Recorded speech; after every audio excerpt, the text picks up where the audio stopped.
Bismillahirrahmanirrahim. Assalamualaikum warahmatullahi wabarakatuh.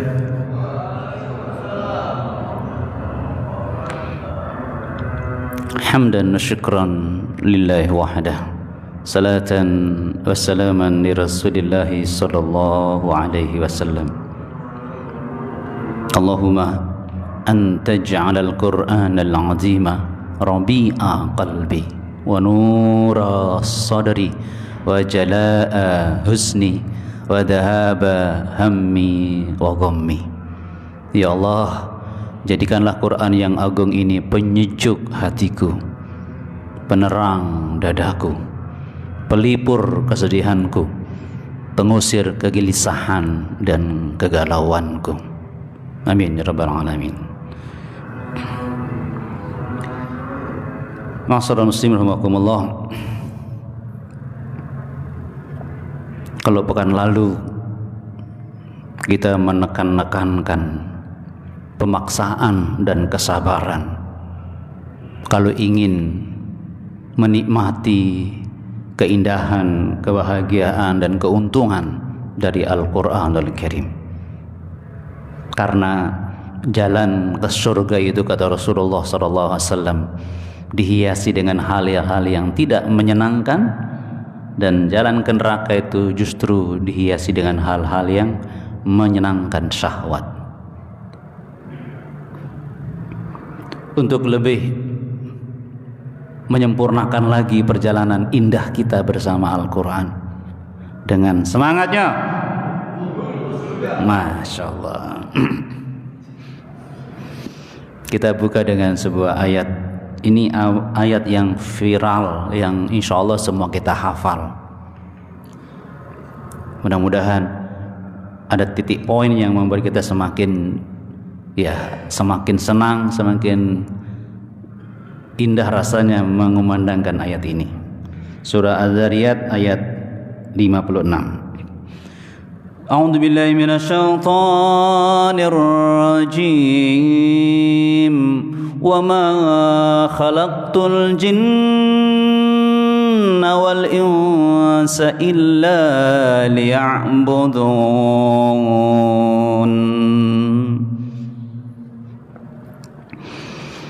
Tidaklah aku ciptakan jin dan manusia kecuali untuk beribadah kepada-Ku.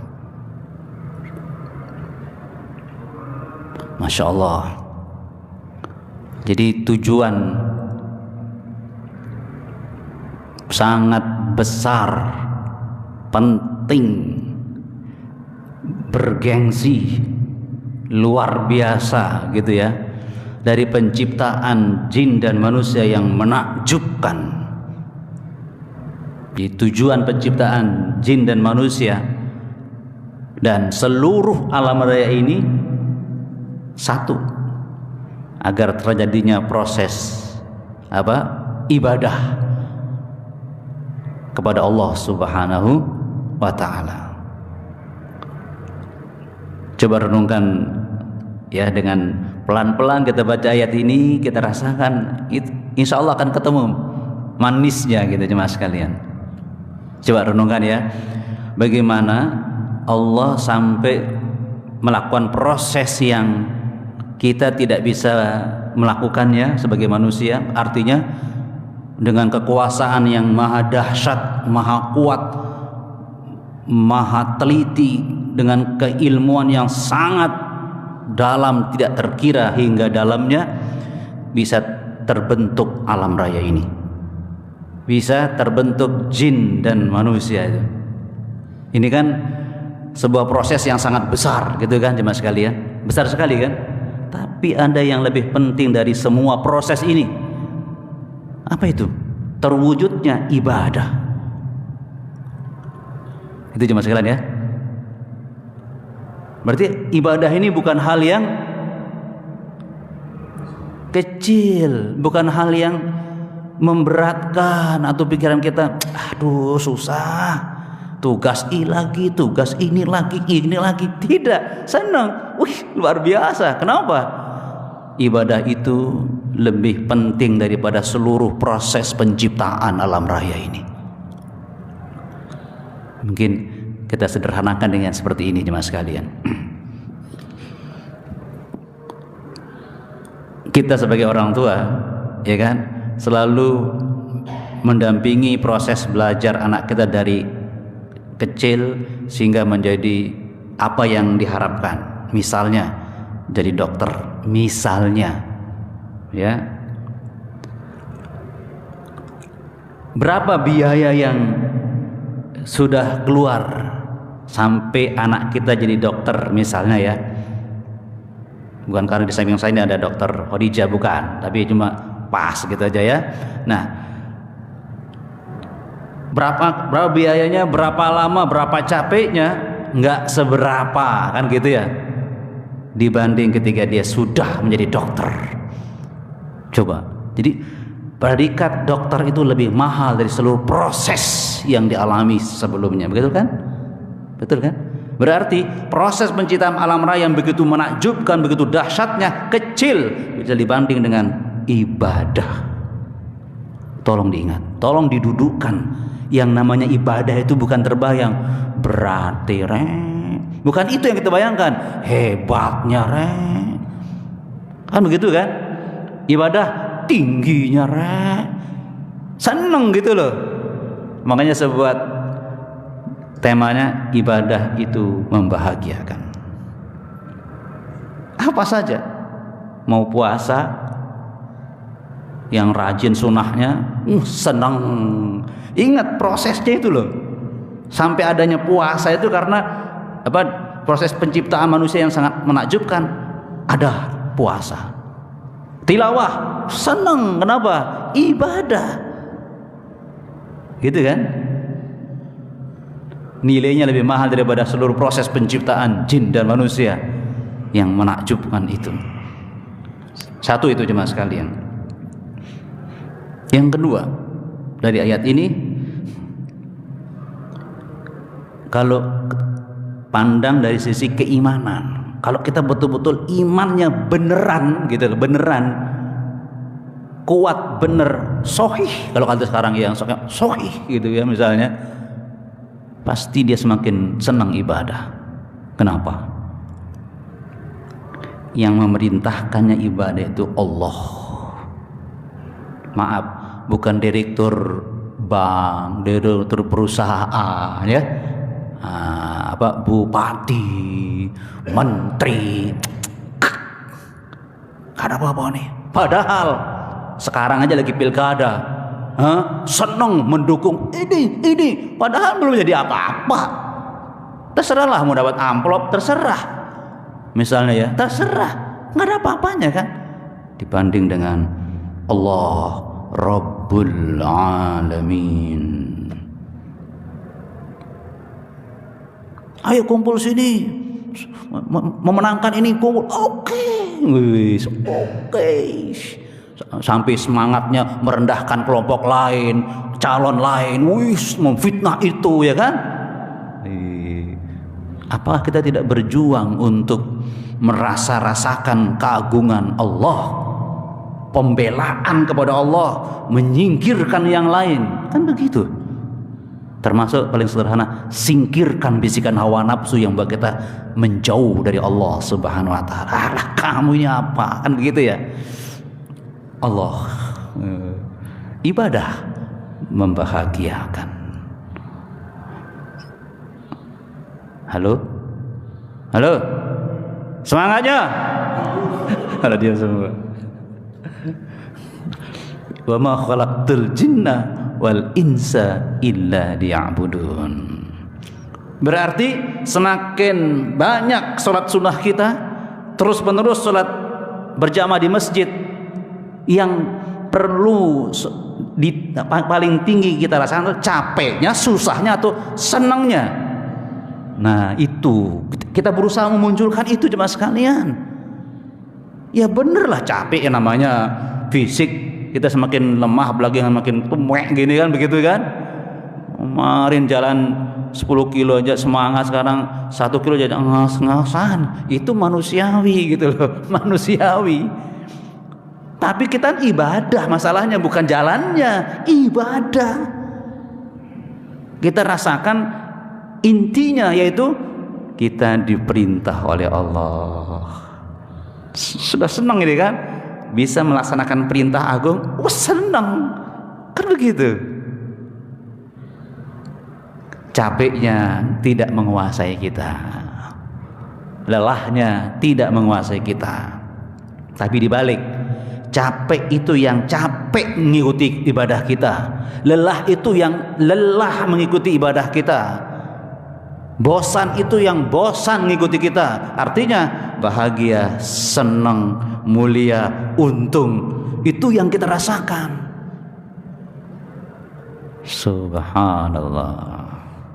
Wa ma khalaqtul jinna wal insa illa liya'budun. Good.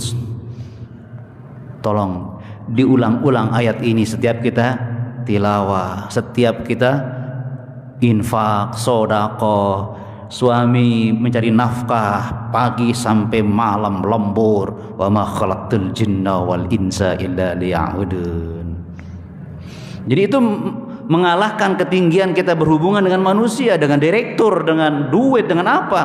Allah, wa ma khalaqtul jinna wal insa illa liya'budun. Dan dia mengalahkan seluruh kecapean kita, kesusahan kita, berasa berat selama ini, rasa senangnya melaksanakan ibadah. Subhanallah. Jadi semakin kita memahami kita sedang beribadah terus menerus, semakin terasa kebahagiaan itu semakin dalam. Subhanallah. Nah, itulah semangat ahlul Quran ketika membaca ayat-ayat Al-Quran dan disenandungkan buat dirinya. Ahlullah ahlul Quran, itu dia jemaah sekalian bahagia. Ya Rahmanur Rahim. Begitu indahnya hidup kita dengan ibadah. Ketika kita bekerja mendapatkan upah, saya lagi ibadah, ya, sehingga bekerjanya jujur, baik, terbagus. Setiap penghasilannya dia tahu pos-posnya yang baik sesuai dengan ketentuan Allah, terutama untuk nafkah yang kita tanggung. Senang kita mengeluarkannya juga, ya kan?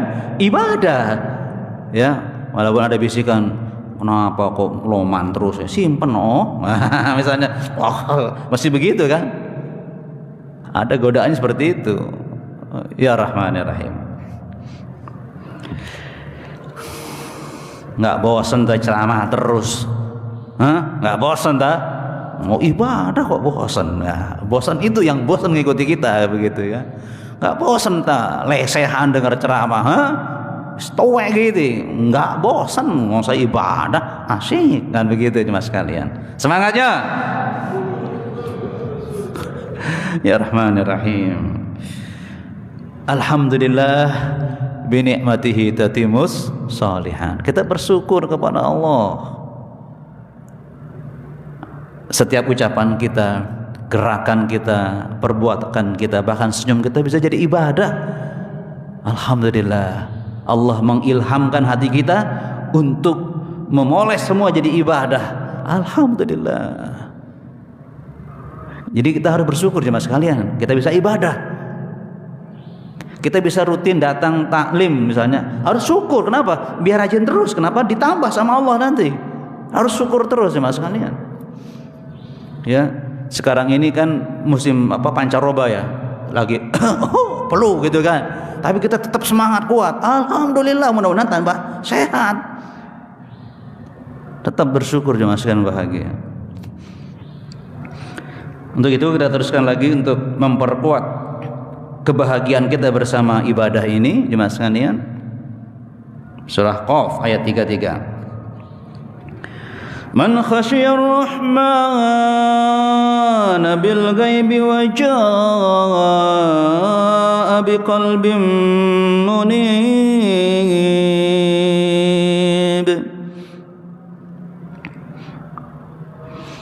agar ibadah kita ini konstan, jalannya mantap, penuh kewibawaan, penuh kebanggaan, syukur kepada Allah. Selalu kita pingin menambah baik kualitas dan kuantitasnya. Tidak mau kalah dengan para oligarki yang selalu berpikir bagaimana cara menambah pundi-pundi uangnya, petak-petak tanahnya, pabrik-pabriknya. Padahal semakin tuek, capek, merasa bangga. Lebih bangga dari itu kita jemaah sekalian. Saking semangatnya mereka, yang haram juga diembat. Ya Allah, kita kenapa tidak semangat sekali dalam ibadah gitu kan? Padahal luar biasa tinggi dan kemuliaan ibadah itu. Nah, agar jalannya semakin bagus ibadah kita, man khasyir rahman,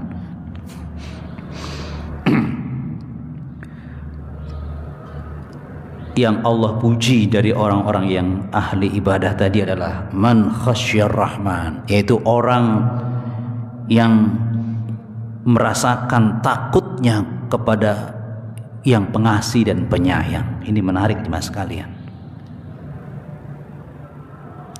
Teruskan ya, yang gaib itu wa jaa biqalbin munib,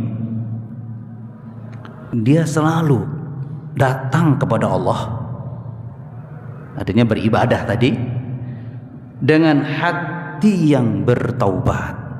Munib itu kembali kepada Allah, hati yang bertaubat. Allahu Akbar. Kita hubungkan ya. Jadi orang yang rajin beribadah itu dia terjadi rajinnya ibadah dan menikmati indah dan kebahagiaannya ibadah karena dia tertanam dalam hatinya rasa takut kepada Allah yang Rahman, bukan kepada Allah yang keras siksaannya, bukan itu kan? Coba, ini menarik kan? Kan kita takut kalau ada, bahaya nih, bawa senjata, beringas, bukan? Sewenang-wenang zalim pemimpin, kita takut bicara, tuh kan?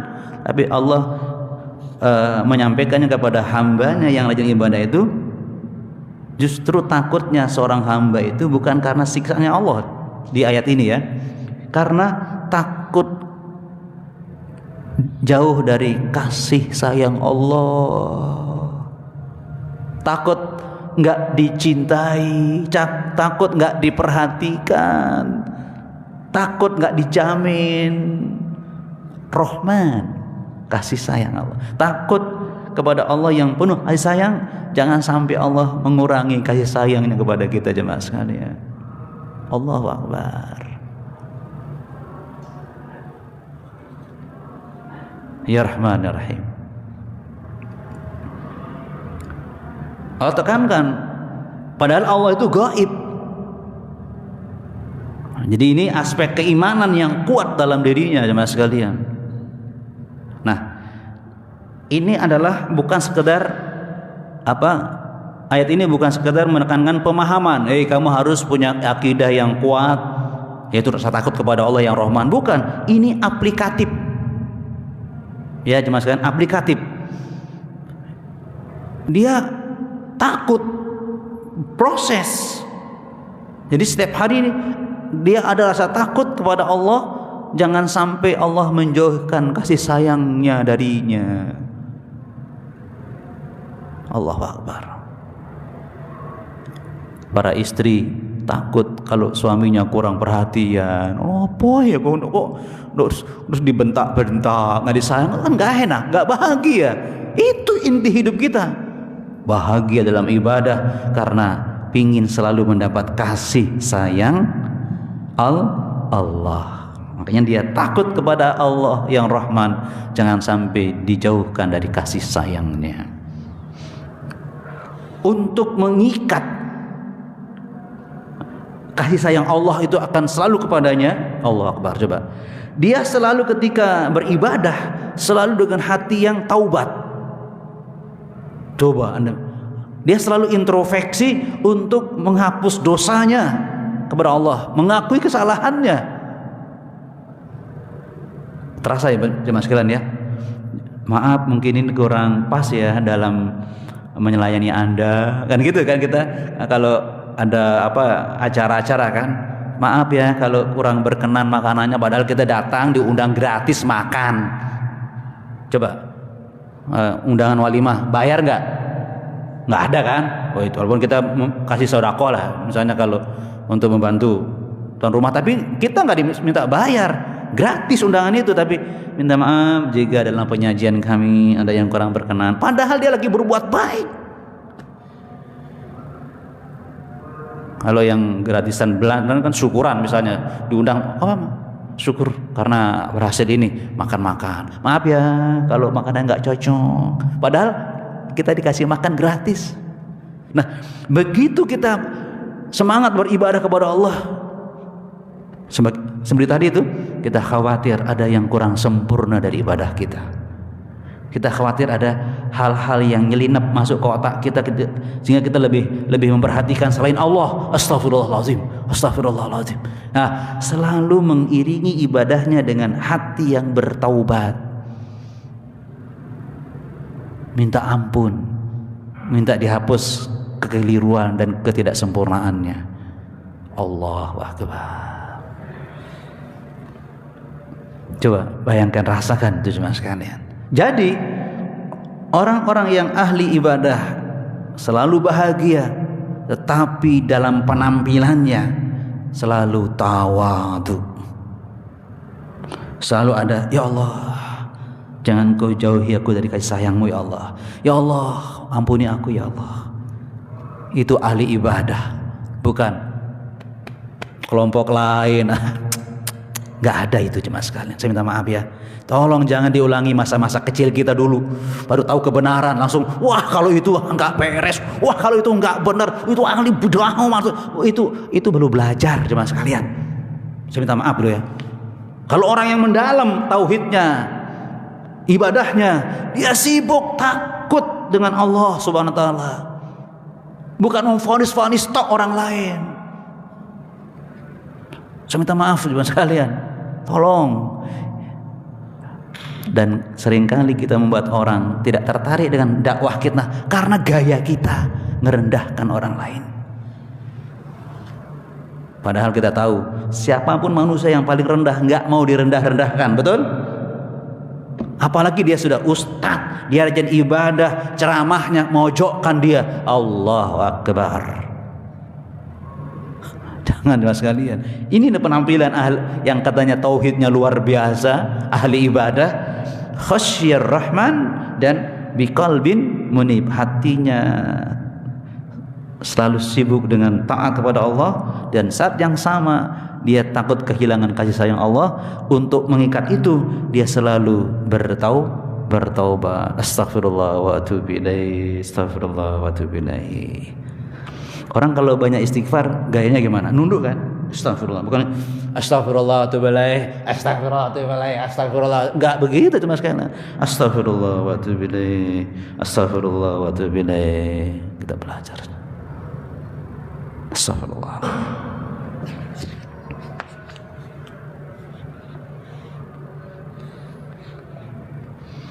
Ya Allah ya Barajim. Dan kenapa seperti itu penampilan ahli ibadah yang yakin dan merasakan bahwa dengan ibadah dia sa'adah, dia bahagia. Dengan ibadah dia selalu mendapat rahmah. Kita teruskan menikmati surah Al-Mulk ayat 2. Innal ladzina yakhshawna rabbahum bil ghaibi lahum maghfiratun wa ajrun kabir. Ya Allah, nikmat sekali. Sungguh orang-orang yang selalu takut, menekankan yang tadi, kepada Rabb mereka yang gaib itu. Lahum, pasti. Pasti Allah membalasnya dengan mereka mendapatkan maghfirah, ampunan, wa ajrun kabir, dan ganjaran yang gede, yang besar. Ini pentingnya kita khasyar rahman dalam setiap kita beribadah. Allahu Akbar. Lagi-lagi saya katakan, orang yang dekat dengan Allah, baik karena keilmuan yang mendalam tentang tauhid, itu hatinya selalu semakin tunduk kepada Allah, khasyar rahman. Orang takut itu enggak petantang metenteng, ya kan? Kalau orang takut ya, iya, bukan ya takut aku, enggak, pasti gini. Jadi orang yang selalu takut kepada Rabb mereka yang gaib pasti mendapatkan bonus, ampunan, dan ganjaran yang besar. Coba nikmati ayat ini. Jadi kita diampuni Allah tanpa minta ampun di sini. Kalau kita terbiasa mengiringi dekatnya kita dengan Allah dengan takut kepada Allah Subhanahu wa ta'ala. Astagfirullahaladzim. Ini praktik ya, ilmu praktik ini, bukan ilmu pemahaman saja ya. Jadi kalau kita praktik selalu itu seperti itu, ampunan Allah selalu kita dapatkan dan besarnya ganjaran Allah selalu kita dapatkan. Ya Rahman Rahim. Karena itu jemaah sekalian, bicara ganjaran dan ampunan juga kita jangan hanya faham, rasakan. Ya Allah, semoga aku tambah mendapat ampunan darimu dan tambah ganjarannya. Ya Allah, senang kita itu jemaah sekalian. Makanya bahagia jemaah sekalian. Orang bahagia itu kan ada di hati, kan begitu jemaah sekalian. Pasti orang bahagia itu tenang, bukan galau, bukan gusar, bukan terhantui. Nah, salah satu yang membuat hati manusia terhantui adalah dosa, pelanggaran, dan kemaksiatan. Dan itu tidak pernah lepas dari ucapan kita dan perbuatan kita sebagai manusia, kan begitu ya. Ingat kata Rasulullah, al-ithmu ma haka fi sadrik wa karihta ayat tali'a alaihin nas. Dosa itu adalah kamu takut ketahuan orang lain. Ya, al-itsmu ma haka fi sadrik. Maaf sebelumnya, dosa adalah sesuatu yang membuat terasa bahaya di hatimu. Aduh, enggak enak rek. Aduh. Nah, itu langsung itu otomatis dosa dan pelanggaran. Dan yang kedua, dan kamu tidak suka ketahuan orang lain. Artinya apa? Enggak tenang. Nah, itu enggak bahagia. Dan itu selalu ada dalam setiap langkah kita. Makanya dengan kita selalu takut kepada Allah, dekat dengan Allah, itu otomatis langsung mengampuni dosa-dosa kita. Otomatis. Apalagi biqalbin munib. Kita sengaja bertaubat. Pasti bahagia hati kita. Bersih dari dosa, bersih dari rasa takut, terhantui oleh ketakutan, dan celingak-celinguk, jangan sampai ketahuan orang lain. Itu kan gak enak, itu gak tenang. Subhanallah. Apalagi kemudian kita mendapat bonus ajrun kabir, ganjaran yang besar. Kita aja kalau berbisnis mas kalian, ini belum untung, ini sudah berusaha senyum. Kenapa? Kayaknya aku untung ini. Iya mas, iya berapa? Ya ini harganya. Senyum gitu dengan kata-kata yang lembut, sudah senang gitu, merasa untung, padahal transaksi belum selesai. Bayangkan loh, transaksi belum selesai tapi di benaknya untung, ya kan? Dan lihat bahasanya senyum untuk menaklukkan hati mitra dia berbisnis. Bayangkan begitu goal, yes, berhasil. Mari kita bilang yes setelah sholat, yes setelah kita infak, yes setelah kita taklim, yes. Senyum dong. Kenapa? kita menambah ibadah. Berarti menambah ampunan, menambah apa? Ajrun kabir. Allahu Akbar. Gimana? Yes? Weh, yes. Hasil. Jadi setiap turun dari masjid glowing wajahnya, celing-celing. Kenapa? Yes. Sudah sholat jamaah. Apalagi? Zikir, taklim. Kalau makan kue kecil, senang juga. Kecil kan? Senang ya kan? Begitu cuma sekalian. Sudah ketemu teman, assalamualaikum, kan pahala juga. Senyum tuh pahala. Ayo senyum dong. Yes, ya, akhirnya yes, kita ibadah, kita bahagia. Yes, semangatnya. Mari kita mulai. Nah, pas itu udah. Yes, ya. Mari kita mulai on kan. Yes, bahagia. Yes, beruntung. Yes, mulia. Dengan selalu wa ma khalaqtul jinna wal insa illa liya'budun. Subhanakallahumma bihamdika asyhadu an la ilaha illa anta astaghfiruka wa atubu ilaik. Yes. Assalamualaikum warahmatullahi wabarakatuh.